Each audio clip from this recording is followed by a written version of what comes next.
Bonjour à tous et bienvenue dans cette nouvelle vidéo. J'espère que tout le monde va bien. Quant à moi, je vais très bien.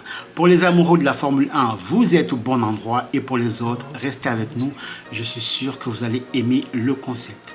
Dans cette vidéo, nous allons parler des dernières news sur la F1, ce qui se passe au sein des équipes, les dernières nouvelles sorties par-ci par-là.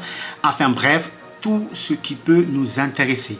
Avant de commencer la vidéo, je vous invite à vous abonner, à mettre un commentaire, à liker et activer la cloche pour ne rien rater. Lors du Grand Prix de Bahreïn, Alpine a énormément du mal avec ses monoplaces. Au départ du Grand Prix, Ocon et Gasly partaient de la dernière ligne et n'ont terminé que 17e et 18e. Pour cette première course de la saison, Alpine est déjà en difficulté avec une voiture qui n'a pas de rythme et donc ils ne peuvent pas se battre pour obtenir des meilleurs résultats. Nous apprenons au lendemain du Grand Prix qu'il y a eu 2 départs importants, des démissions de leur cadre technique. Ces démissions sont dues aux mauvais résultats de cette première course. Le père de Max Verstappen veut un départ de Christian Horner de Red Bull pour faire baisser les tensions autour de l'équipe. Malgré la victoire de Verstappen au Grand Prix de Bahreïn, cette affaire qui secoue Red Bull en début de saison fait toujours parler.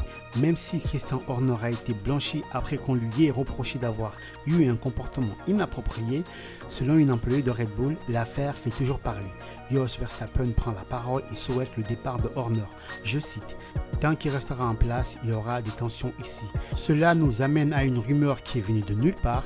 Verstappen ira-t-il chez Mercedes? Il faut rappeler que Max Verstappen est sous contrat chez Red Bull jusqu'en 2028.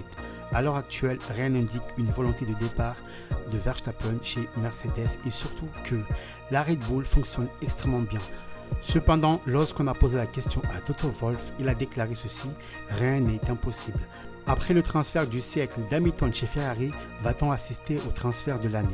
Les prochains mois vont nous le dire. N'hésitez pas à nous donner vos avis en commentaire concernant ces sujets. Nous arrivons au terme de ces points F1 de ce début de semaine.